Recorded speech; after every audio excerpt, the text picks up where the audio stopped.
여러분 안녕하십니까? 항상 건강하시고 행복하십시오. 오늘은 건강하고 행복한 삶의 길이라는 내용으로 말씀을 드리겠습니다. 백중기도를 깜박하고 신청 안 하신 분은 백중기도와 칠석기도를 전화로도 신청이 가능합니다. 열애암 문 입구에 막존지혜 입차문내라 써붙여져 있습니다. 이 문을 열고 들어오는 순간부터 세간의 지식으로 생각하지 말라는 말입니다. 경전 해석에는 통석과 별석이 있는데, 통석은 전체를 해석한 것이고 별석은 글자 하나하나를 해석한 것입니다. 법문 내용을 들으시면서 통석과 별석을 해보시기 바랍니다. 우리는 서로 협동을 해야 합니다. 왜냐하면 도구도 혼자서는 일을 못하기 때문에 그렇습니다. 도구는 사람 손에 쥐어졌을 때만 일을 하죠. 낫이 혼자서 풀을 벨 수 없죠. 사람 손과 낫이 협동을 해야 풀을 벨 수가 있죠. 똑같은 칼도 의사가 쥐면 생명을 살리는 수술칼, 강도가 쥐면 생명을 해치는 살생의 칼이 됩니다. 도구는 손에 쥐인 사람의 마음에 따라서 창조적 또는 파괴적으로 쓰입니다. 도구와 손이 힘을 합해야 일을 할 수 있듯이 스님들과 불자님들이 힘을 합해야만 불교가 발전을 합니다. 우리들부터 불교를 바로 알고 이해하고 실천해 나가야 합니다. 옛말에 꿈보다 해몽을 잘하라 하는 말이 있습니다. 세상을 밝게 보는 사람에게는 밝은 기운이 오고 어두운 기운으로 보는 사람에게는 어두운 기운이 옵니다. 행복하게 살고 싶으면 좋은 말을 많이 하는 연습이 필요로 합니다. 혀가 가벼우면 모든 화를 불러들입니다. 가족 간에도 주로 말 때문에 많이 다투시죠. 하지 않아도 될 말, 해서는 안 될 말, 전하지 말아야 할 말을 전해서 집안이 복잡하고 시끄럽고 힘들어지는 것입니다. 그래서 말을 절제해야 합니다. 스님들은 무건 교육을 받습니다. 말하지 않는 교육입니다. 그래서 묻지 않는 말에 답하지 말라는 것입니다. 가족 간에도 말을 적게 하는 것이 이득이 됩니다. 가장 부족하고 모자란 사람은 남 앞에 가족이나 배우자의 흉을 보는 사람입니다. 집안 모임 때나 아니면 자기 형제 앞에서 배우자 흉을 보는 사람은 함량 미달의 나쁜 사람입니다.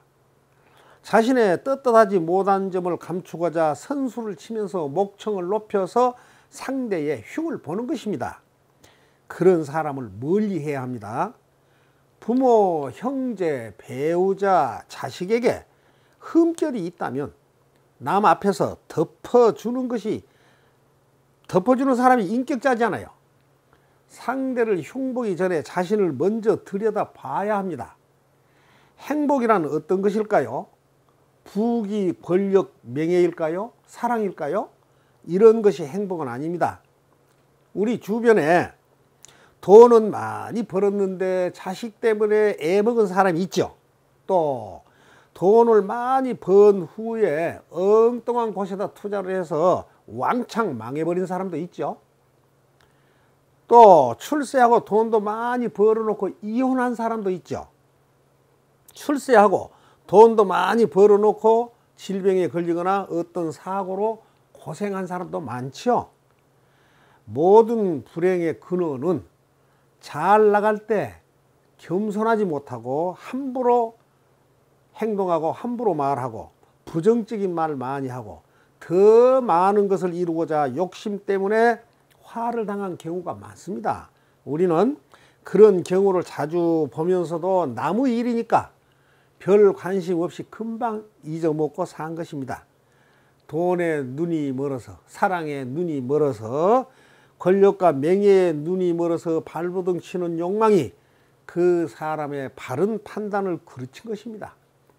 쟁취하고자 하는 것이 재물이든 명예든 그 무엇이든 그 욕망에 사로잡히면 그 목적 외의 다른 것에는 전혀 관심이 없어집니다. 욕망과 분노는 사람의 눈을 멀게 합니다. 나의 경험, 나의 지식이 남들의 의견을 무시하고 남들의 의견을 듣지 못하게 방해하는 것입니다. 원인과 결과는 동전의 양면 같습니다. 업의 씨앗을 심으면 반드시 업의 열매가 열립니다.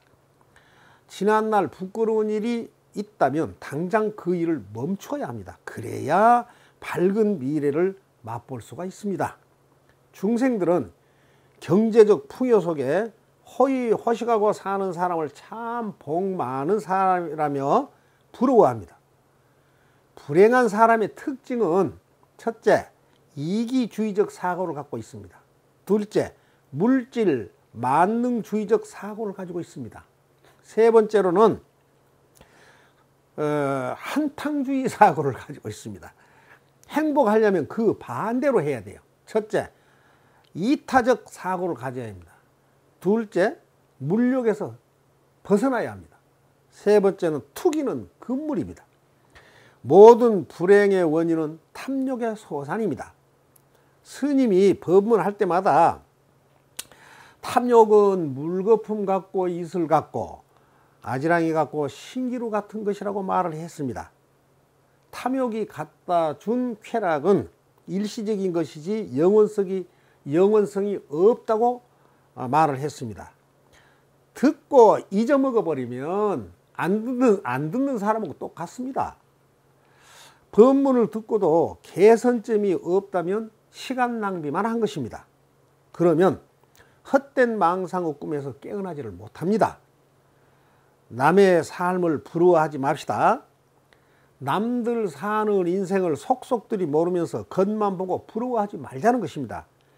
그들의 속 사정을 들여다보면 인과 법은 세상 어느 누구도 피해가지 못한다는 것을 분명하게 확인할 수가 있습니다. 세상사는 상대적이거든요. 가난한 사람에게 어떤 사람이 복 많은 사람인가 하고 묻는다면 대부분 돈 많은 사람이라고 대답을 할 것입니다. 왜 그러냐 하면 가난한 사람은 돈이 부족하니까요. 그런데 돈 많은 사람에게 어떤 사람이 복 많은 사람인가 묻는다면 돈만 많으면 뭐 해요? 건강해야지요. 그래, 건강한 사람에게 어떤 사람이 복이 많은 사람이라고 묻는다면 건강만 하면 뭘 해요? 집안이 편해야죠. 우리 집은 맨날 싸우고 시끄러운데 그렇다면 화목한 사람에게 물어본다면 화목하면 뭘 해요? 자식이 있어야지. 그리고 또 자식이 있는 사람에게 물어본다면 무자식이 상팔자입니다. 자식이 원수라고요. 이래서 남의 인생을 부러워할 것이 없습니다. 인생살이를 가장 만족하고 행복해 한 사람은 마음 공부를 열심히 한 시청자님과 스님밖에 없습니다. 마음 공부 열심히 하면 날마다 행복해집니다. 마음 근육이 강화가 되면은 스트레스나 불안한 삶의 고통에서 벗어나서 자유로워집니다. 그러면 건강하고 행복한 삶을 살 수가 있습니다. 고통 없이 건강하게 살려면 그동안에 지어온 죄업을 참여를 하고 나로 인해서 죽은 생명, 파리, 모기, 벌레, 개미 뭐 이런 거 있죠. 또 나로 인해서 손해본 사람, 그 사람들의 마음과 영혼의 평온을 위해서 업을 닦아 주어야 합니다. 그러면 우한 질고의 고통을 벗어나서 살 수가 있습니다. 먼저 자신이 업을 참여를 하고 복을 지어서 나로 인하여 억울함을 당한 사람이나 손해본 사람, 억울한 영혼들을 위한 복을 지어 줘야 합니다. 죄를 짓는 것은 쉽지만 그 업을 닦는 것은 어렵습니다. 예를 들면 제방이 무너진 것은 한순간이지만 그 제방을 쌓는 데는 많은 시간과 노력이 든 것과 마찬가지입니다. 가끔 자기가 지어 놓은 죄업을 스님 보고만 닦아달라는 사람도 있습니다. 그것도 이기적인 생각이죠. 장소가 다르더라도 자신도 함께 기도하며 함께 닦아야 되겠죠. 인과란 심은 대로 거둔 것입니다. 내가 남을 힘들게 하면 곧 나도 그들로부터 힘든 처우를 받게 됩니다. 남을 골탕 먹여놓고 헤헤거리며 고소하다는 심통을 갖고 있다면 즉시 고쳐야 합니다. 나의 양심부터 들여다보고 팔자 탓이나 남 탓이나 세상 탓하지 말고 살아가야 합니다. 산속에 숨은 10도둑은 잡아도 자기 마음속에 숨은 한 명의 도둑은 못 잡는 것이 중생입니다. 그래서 옛말에 10길 물속은 알아도 한 길 사람 속은 모른다 하였습니다. 지금 자신의 마음을 들여다보시고 스님 질문에 마음속으로 대답해 보세요. 시청자님 마음이 깨끗합니까? 더럽습니까? 고요합니까? 요동을 치고 있습니까?